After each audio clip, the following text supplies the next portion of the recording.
SPN9 news आप देख रहे हैं। आपके साथ मैं हूं अक्षय अग्रवाल। विपक्षी खेमे से आगे निकलने की जुगत में बिहार बीजेपी ने लोकसभा चुनाव की तैयारियां तेज कर दी है। पार्टी नेतृत्व का प्रयास बिहार की सभी 40 सीटों पर राष्ट्रीय जनतांत्रिक गठबंधन यानी एनडीए की जीत सुनिश्चित करने का है। उसके लिए एक महत्वपूर्ण आधार 5 नवंबर को मुजफ्फरपुर के पताही की सभा में केंद्रीय गृह मंत्री अमित शाह द्वारा दिया गया संदेश है।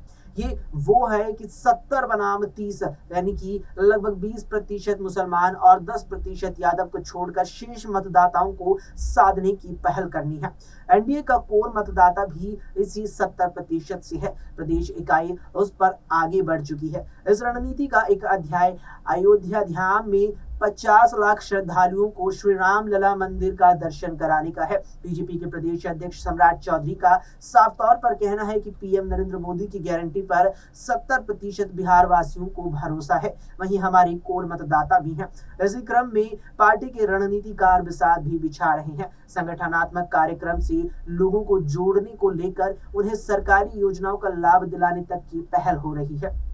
इसके लिए बूथ अध्यक्ष से लेकर पन्ना प्रमुख तक को लगाने का लक्ष्य है। साथ ही 80 लाख से ज्यादा सक्रिय कार्यकर्ताओं को अलग अलग दायित्व दिया जाना है।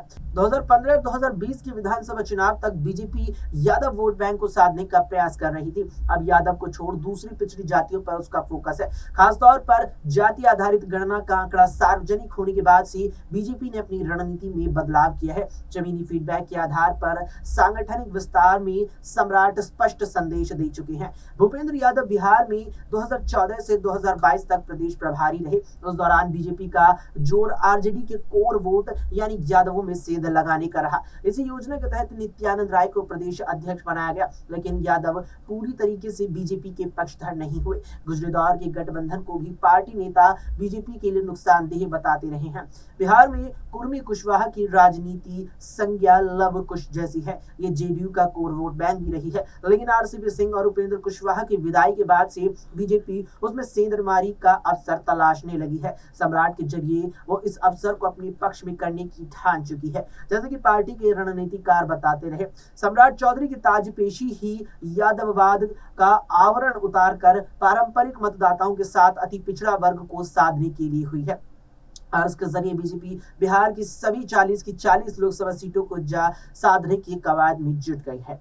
फिलहाल के लिए इस वीडियो में इतना ही। देश और दुनिया की तमाम खबरों के लिए आप देखते रहें SPN9 न्यूज।